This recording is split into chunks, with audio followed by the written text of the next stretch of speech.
اللہ کا مذاق اڑانا، رسول کا مذاق اڑانا، فرشتوں کا مذاق اڑانا، شریعت کی کسی ایسی چیز کا مذاق اڑانا جس کا مذاق اڑانے سے انسان کافر ہو جاتا ہے۔ کبھی کبھی ہم لوگ بہت ہلکے میں لیتے ہیں۔ کبھی کبھی میں دیکھتا ہوں واٹس ایپ پر میسج آتا ہے، جنت کے بارے میں، حوروں کے بارے میں مذاق ہو رہا ہے۔ حوروں کا مذاق مت اڑاؤ، جہنم کا مذاق مت اڑاؤ، فرشتوں کا مذاق مت اڑاؤ۔ یہ اتنا خطرناک معاملہ ہے، جنت اور جہنم کا مذاق اڑانے والا اگر توبہ نہ کرے اسلام سے خارج ہو سکتا ہے۔ اللہ کے رسول کے دور میں کچھ منافقوں نے اللہ کے رسول کا مذاق اڑایا، نبی کو پتا چلا، آپ نے بلوایا کہ تم کیوں مذاق اڑا رہے تھے؟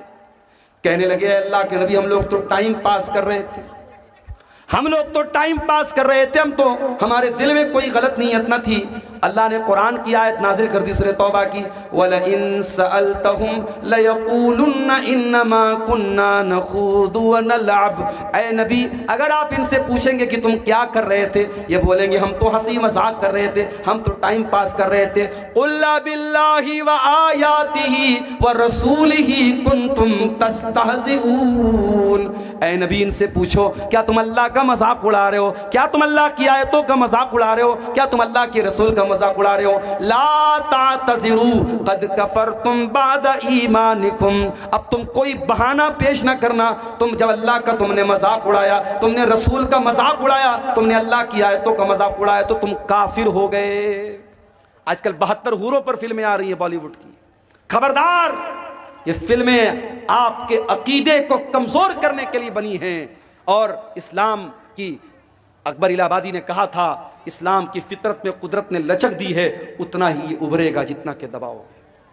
اسلام کے خلاف جتنا بھی پروپیگنڈا کر لیا جائے، اسلامو فوبیا کا جتنا بھی ماحول بنا دیا جائے، ہمارا عقیدہ بھی ہے اور یہ بات مشاہدہ بھی یہ بات بتاتا ہے کہ اسلام کی تبلیغ رک نہیں رہی ہے۔ اسلام کے خلاف اتنے پروپیگنڈے ہونے کے باوجود الحمدللہ ابھی بھی اسلام پھیل رہا ہے، اور یہی وہ بات ہے جو اسلام کے دشمنوں کو چبھتی ہے۔ اور کبھی 72 حوروں کے نام سے فلمیں بنتی ہیں، کبھی ہم 4 اور ہمارے 12، ہم 2 اور ہمارے 12، اس طریقے کی فلمیں بنتی ہیں، اسلام کے احکام کا مذاق اڑایا جاتا ہے۔ اور افسوس کی بات یہ ہے کہ بہت سارے مسلمان بھی اس طریقے کی فلموں کو دیکھتے ہیں اور پروموٹ کرتے ہیں۔ میرے پیارے ساتھیوں یاد رکھیے، اللہ کا، اس کے رسول کا، اس کی آیتوں کا مذاق اڑانا، اللہ کی شریعت کا مذاق اڑانا، یہ اتنا خطرناک گناہ ہے جو اسلام کو انسان سے خارج کر سکتا ہے۔ ہماری بہت ساری بہنیں نقاب نہیں پہنتی، یہ اتنے بڑے افسوس کی بات نہیں ہے کہ وہ نقاب نہیں پہنتی۔ افسوس کی بات یہ ہے کہ وہ نقاب کے اوپر کمنٹ کرتی ہیں اور کہتی ہیں ارے مولانا صاحب یہ نقاب آپ لوگوں نے اپنے من سے اس کو نکالا ہے، اسلام میں اس کی کوئی حیثیت نہیں۔ یہاں تک عورتیں کہتی ہیں جو پردہ سے دور بھاگتی ہیں، جو بے حیا عورتیں ہوتی ہیں، وہ کہتی ہیں ارے پردہ وردہ کیا ہوتا ہے، انسان کا دل پاک ہونا چاہیے، انسان کی نظر پاک ہونی چاہیے۔ میرے پیارے ساتھیوں، ایک لڑکی گھر سے نقاب پہن کر کے نہیں نکلتی ہے، وہ بہت بڑا گناہ کرتی ہے، مگر ایک لڑکی نقاب نہیں پہنتی ہے اور ساتھ میں وہ نقاب کا مذاق اڑاتی ہے اور نقاب کو اسلام کے احکام میں سے، پردے کو اسلام کے احکام میں سے نکالنے کی کوشش کرتی ہے، ایسی عورتوں کو جا کر کے قرآن کی یہ آیت پڑھ کے سنا دو، یا ایھا النبی قل لازواجک وبناتک ونساء المؤمنین یدنین علیہن من جلابیبہن ذالک ادنی ان یعرفن فلا یؤذین۔ اے نبی اپنی بیویوں سے کہہ دیجئے، اپنی بیٹیوں سے کہہ دیجئے اور تمام مسلمان عورتوں سے کہہ دیجئے کہ جب وہ اپنے گھر سے نکلا کریں تو اپنے اوپر جلباب ڈال لیں، اپنے اوپر نقاب ڈال لیں، اپنے اوپر ایسی چادر ڈال لیں جس سے ان کا شریر ڈھک جائے، جس سے ان کا بدن ڈھک جائے۔ اللہ فرماتا ہے یہ پردہ ان کی پہچان بن جائے گا، یہ پردہ بتا دے گا کہ یہ نقاب پہننے والی عورتیں ہیں، یہ پردہ کرنے والی عورتیں ہیں، اور کوئی ان کو چھیڑنے کی ہمت نہ کر سکے گا۔ میرے پیارے ساتھیوں، جو لوگ یہ بولتے ہیں کہ دل صاف ہونا چاہیے، پردہ کرنے کی کوئی ضرورت نہیں ہے۔ میں ان سے پوچھتا ہوں اس دنیا میں کیا صحابہ کرام سے بھی زیادہ کوئی صاف ستھرے دل والا آیا تھا؟ نبیوں کے بعد، اللہ کے پیغمبروں کے بعد اگر سب سے زیادہ پاک اور صاف دل والا کوئی آیا تھا تو نبی کے صحابہ آئے تھے۔ اور اس دنیا میں سب سے نیک عورتیں اگر تھیں تو نبی کی بیویاں تھیں، لیکن قرآن کہتا ہے نبی کی بیویوں کے بارے میں بھی کہ ان کو بھی پردہ کرنا ہے۔ اور اللہ تعالیٰ اپنے نبی کے صحابہ سے کہتا ہے کہ جب تم نبی کے گھر میں جاؤ اور تمہیں کوئی سامان مانگنا ہے نبی کی بیویوں سے، فَاسْأَلُوهُنَّ مِن وَرَاءِ حِجَابٍ، تو پردے کی آڑ سے مانگو، ڈائریکٹ مت جاؤ۔ ذَلِكُمْ أَطْهَرُ لِقُلُوبِكُمْ وَقُلُوبِهِنَّ، اسی میں تمہارے دل کی بھی پاکی ہے، اسی میں ان کے دل کی بھی پاکی ہے۔ میرے پیارے ساتھیوں، قرآن 1400 سال پہلے بتا رہا ہے کہ پردہ کرنے کے بعد دل پاک ہوتا ہے، پردہ کے بغیر دل پاک نہیں ہوتا ہے۔ ایک بات اور بول دوں، لڑکی جوان ہو گئی، اب چاہے ٹیچر سامنے ہو، چاہے چاچا ہو، چاہے کوئی بھی، چاچا کا نام تو میں نے ایسے لے لیا، ٹیچر ہو یا کوئی بھی ایسا رشتہ دار ہو جو غیر محرم ہو، اگر غیر محرم ہے تو جوان لڑکی کو اس سے پردہ کرنا ہے۔ وہاں یہ نہیں چلے گا کہ صاحب میرے گاؤں کے ہیں۔ میں نے ایک مرتبہ تقریر میں بول دیا تھا، بڑا اس پر بوال بھی ہوا، ایک لڑکی کے بارے میں جو بہت مشہور ہوئی تھی پورے انڈیا میں۔ وہ نقاب میں ایک اسکول کالج میں جا رہی تھی اور اس کے اوپر جب فرقہ پرستوں نے حملہ کرنے کی کوشش کی، اس نے نعرے تکبیر لگایا تھا، پوری دنیا میں اس لڑکی کا بڑا نام وائرل ہوا تھا۔ لیکن بعد میں ایک اور ویڈیو آیا جس میں میں نے دیکھا کہ ایک اجنبی آدمی، ایک کوئی بھی اجنبی آدمی اس کے گھر جاتا ہے اس کو شاباشی دینے کے لیے اور اس جوان لڑکی کے کندھے پر ہاتھ رکھتا ہے۔ تو ظاہر ہے کہ ہم اس لڑکی کے جذبے کی اپنی جگہ قدر کرتے ہیں، مگر جو چیز غلط ہے وہ غلط رہے گی۔ شریعت یہ کہتی ہے کہ اگر کوئی مرد بہت نیک ہے اور کوئی عورت بہت نیک ہے، لیکن اگر دونوں غیر محرم ہیں تو دونوں کو پرائیویسی اگر ملے گی، دونوں تنہائی میں ملیں گے، اکیلے میں ملیں گے، تو تیسرا شیطان ہوگا۔ لا یخلون رجل بامرأة الا وثالثهما الشیطان، اگر کوئی مرد کسی عورت کے ساتھ اکیلے میں ہوگا تو تیسرا شیطان ہو، چاہے لڑکی عالمہ ہو، لڑکا عالم ہو، لڑکی بہت اپنے دور کی نیک ہو اور لڑکا اپنے دور کا بہت بڑا اللہ کا ولی ہو، اگر لڑکا اور لڑکی، مرد اور عورت اگر غیر محرم ہیں اور اکیلے میں مل رہے ہیں تو تیسرا شیطان ہوگا۔ میرے پیارے ساتھیوں، آپ سوچ نہیں سکتے ہماری شریعت نے کہاں کہاں سے سماج میں پنپنے والی برائیوں کو روکا ہے۔ یہ جو آج ہم رونا روتے ہیں نا، سماج بڑا دشت ہو رہا ہے، بڑا گندا ہو رہا ہے، یہ بے حیائی بڑی پھیل رہی ہے، یہ گندگی بڑی پھیل رہی ہے۔ کیوں پھیل رہی ہے؟ کبھی اس پر آپ نے غور کیا؟ آج اتنے بڑے بڑے جلسے اور پروگرام ہونے کے باوجود ہمارے علاقوں کی شادیوں میں آج بھی وہ تمام برائیاں ہو رہی ہیں جس سے علماء منع کرتے ہیں، تمام بے پردگی ہو رہی ہے شادی بیاہ میں جو اسلام کے اندر حرام ہے، تمام رسم و رواج پر عمل ہو رہا ہے جس کی کوئی حیثیت نہیں اسلام کے اندر۔ آپ نے شادی بھی، میں گاڑی لے کر کے آ رہا تھا، 4 ویلر لے کر کے بیرپور میں جب پہنچا، ہمارے ڈرائیور صاحب نے دیکھا کہ پورے دونوں طرف پھاٹک لگا ہوا ہے۔ میں نے ڈرائیور صاحب سے کہا کہ لگ رہا ہے مولانا طارق صاحب نے بہت دور تک گیٹ لگوایا، بڑا لمبا چوڑا انتظام ہے۔ آگے بڑھا تو پتہ لگا صاحب شادی ہو رہی ہے، کوئی شادی تھی اور ایسی شادی تھی، دور دور تک گیٹ لگا ہوا ہے اور گانا بج رہا ہے، ڈی جے بج رہا ہے۔ آج وہ کسی غیر مسلم کی شادی تھی۔ بتانا یہ چاہتا ہوں کہ آج ایک دن کی شادی کی خوشی کے نام پر لوگ لاکھوں روپے خرچ کر دیتے ہیں، اور غیر مسلم کی بات نہیں، مسلمان بھی کرتا ہے۔ ابھی اتر پردیش کے میرٹھ شہر میں ایک شادی ہوئی، وہاں دلہے کو شادی کے موقع پر 2.5 کروڑ روپے ملے ہیں اور نکاح پڑھانے والے مولوی صاحب کو 11 لاکھ روپے ملے ہیں۔ اور ایک رسم ہوتی ہے گھڑی پہنائی، دلہے کو سالی لوگ گھڑی پہناتی ہیں، اس گھڑی کی پہنائی کی جو ہے وہ جو پیسہ اس کا دیا گیا 11 لاکھ روپے اس کا دیا گیا۔ ہمارے یہاں مدرسے میں ایک دن چرچا چل رہی تھی کہ مدرسے میں پڑھانا چھوڑ کے چل کے ہم لوگ میرٹھ میں نکاح پڑھائیں، ایک نکاح کا 11 لاکھ روپیہ مل رہا ہے۔ تو یہ مسلمان، یہ حالات ہیں اس قوم کے، اس قوم کے بچے بھوکے مر رہے ہیں، جس قوم کی عورتیں، بیوہ عورتیں کھانے کو ترس رہی ہیں، اس قوم کی یتیم بچیاں بدکاری کا راستہ اپنا رہی ہیں، اس قوم کے نوجوان شادی بیاہ پر اتنی فضول خرچی کر رہے ہیں۔ اتر پردیش کے سدھارتھ نگر میں ایک شادی ہوئی، مسلمان کی شادی ہے، اور نوٹوں کی بارش کر رہا ہے دلہا، 20 لاکھ روپے اس نے پانی کی طرح بارات میں بہا دیے۔ یہ سارے کرتوت ہم کرتے ہیں، اس کے بعد ہم کہتے ہیں کہ ہمارے ساتھ فلاں جگہ یہ کیوں ہو رہا ہے، ہمارے ساتھ فلاں جگہ یہ کیوں ہو رہا ہے، ہماری مسجدوں پر کیوں نشانہ سادھا جا رہا ہے، ہمارے مدرسوں پر کیوں نشانہ سادھا جا رہا ہے۔ میرے پیارے ساتھیوں، ہمیں اپنا محاسبہ کرنے کی ضرورت ہے، اپنے گریبانوں میں جھانکنے کی ضرورت ہے۔ میرے نبی نے تو نکاح کو اتنا آسان کر دیا، آپ نے فرمایا ان اعظم النکاح برکتن ایسرہ مؤونۃ، سب سے زیادہ برکت اس نکاح میں ہوتی ہے جس کو سب سے کم خرچ میں نپٹایا جائے۔ نبی کے دور میں نکاح ہوتا تھا، بہت معمولی خرچ میں نکاح ہو جاتا تھا، اور ایسا نہیں کہ نبی کے دور میں سب غریب لوگ تھے، اس میں عثمان غنی کے جیسے کروڑ پتی لوگ بھی تھے، اس میں عبد الرحمن بن عوف کے جیسے کروڑ پتی لوگ بھی تھے۔ دولت والے ہوتے تھے یا غریب ہوتے تھے، بڑے سمپل طریقے سے نکاح کر لیتے تھے اور بیوی کو لے آتے تھے، اور وہاں ایک نہیں چار چار بیویوں کا رواج تھا۔ اسلام نے اگر مرد کے پاس طاقت ہے تو 4 بیویوں تک کی اجازت دی، اس میں کوئی شرم کی بات نہیں ہے۔ آج ایک مرد زنا کر کے 10 عورتوں کے ساتھ زنا کرے، اتنا برا نہیں مانا جاتا۔ اگر کوئی بیچارہ اس کے پاس طاقت ہے جسمانی اعتبار سے، مالی اعتبار سے، اگر وہ ایک کے ساتھ ساتھ دوسری بیوی کر لے، دوسری شادی کر لے، بوال ہو جاتا ہے صاحب، پورے گاؤں والے اس کا جینا حرام کر دیتے ہیں، اور پہلی بیوی اور اس کے گھر والے تو اس کا جینا حرام کر ہی دیتے ہیں۔ یاد رکھو میرے بھائیوں، حلال کو مشکل بناؤ گے حرام آسان ہو جائے گا، اور آج حرام آسان ہو چکا ہے اور ہماری اور آپ کی سوچ سے بہت اوپر جا چکا ہے۔ زناکاری اور بدکاری مسلم سماج میں اتنی عام ہوتی چلی جا رہی ہے۔ میرے پاس آئے دن فون آتا ہے اور ایسے ایسے مسئلے پوچھے جاتے ہیں، اللہ کی پناہ شرم آتی ہے۔ مولوی صاحب، لڑکے نے لڑکی کے ساتھ غلط کام کر لیا، پھر لوگوں نے شادی کرا دی، شادی کے 3 مہینے کے بعد بچہ ہو گیا، اب کیا کیا جائے؟ کیا دوبارہ نکاح کرنا پڑے گا؟ یہ وہ مسئلے ہیں، ان کا جواب کیا دینا ہے وہ ایک الگ مسئلہ ہے، لیکن مسلمانوں کی سوسائٹی میں اس طریقے کے مسئلے پیدا ہوں، یہ سوچنے کی بات ہے میرے پیارے ساتھیوں، یہ افسوس کرنے کی بات ہے، یہ افسوس کرنے کا مقام ہے۔ حلال کو مشکل بناؤ گے حرام آسان ہو جائے گا، شادیوں کو آسان کرو۔ نوجوانوں، تم سے بھی کہتا ہوں، اپنے باپ سے جا کے کہہ دو، اپنی ماں سے جا کے کہہ دو، میری شادی سنت کے مطابق کرو، آسان طریقے سے کرو۔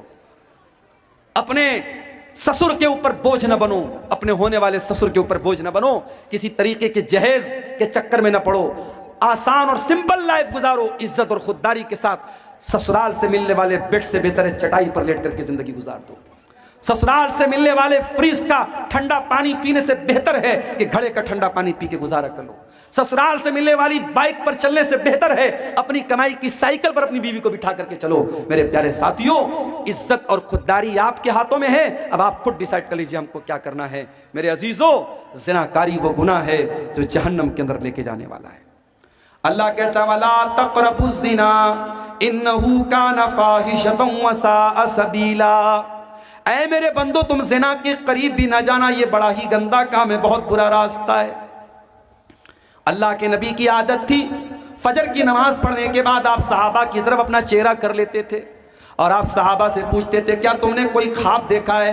صحابہ کرام اپنا خواب بیان کرتے تھے، اللہ کے پیارے نبی اپنا خواب بیان کرتے تھے۔ ایک دن اللہ کے نبی نے اپنا خواب بیان کیا، اس خواب میں اللہ تعالیٰ نے اپنے نبی کو جہنم کے عذاب کے بہت سارے مناظر دکھائے تھے۔ بہت لمبی حدیث ہے، میں پوری حدیث آپ کے سامنے نہیں پڑھنا چاہتا ہوں، اس کا ایک ٹکڑا آپ کے سامنے پڑھنا چاہتا ہوں کہ اللہ کے نبی نے اس خواب میں دیکھا کہ آپ کا گزر ایک ایسی جگہ سے ہوا جو تندور کے جیسی جگہ تھی، تندور جس میں روٹی بنائی جاتی ہے، تندور کے جیسی کوئی جگہ تھی۔ اللہ کے نبی فرماتے جب میں نے جھانک کر کے دیکھا فَإِذَا فِيهِ لَغَةٌ وَأَصْوَاتٌ، اس تندور کے اندر سے آوازیں آ رہی تھی، چلانے کی آوازیں۔ میں نے جب جھانک کر کے دیکھا تو اس میں بہت سارے مرد و عورت الٹے لٹکے ہوئے تھے اور سب کے سب برہنہ تھے، سب کے سب ننگے تھے، اس کے بدن پر کوئی کپڑا نہ تھا، مرد بھی ننگے عورتیں بھی ننگے، وہ الٹے لٹکے ہوئے تھے اور جہنم کی آگ آتی تھی اور ان کی شرمگاہوں میں داخل ہو رہی تھی۔ اللہ کے نبی نے پوچھا کہ جب وہ جہنم کی آگ آتی تھی اور ان کی شرمگاہوں میں داخل ہوتی تھی، وہ چلانے لگتے تھے، وہ چیخنے لگتے تھے۔ اللہ کے نبی نے پوچھا کہ یہ کون لوگ ہیں جو ان کے اتنا دردناک عذاب ہو رہا ہے؟ جواب ملا ہؤلاء الزنات والزوانی، اے اللہ کے نبی یہ زناکار مرد ہیں اور زناکار عورتیں ہیں۔ میرے بھائیوں، اس سماج سے اس برائی کو مٹانا ہے تو یہ 2 کام کرنا ہم کو بہت ضروری ہے۔ پہلا کام، اپنے گھر میں ہمیں ماحول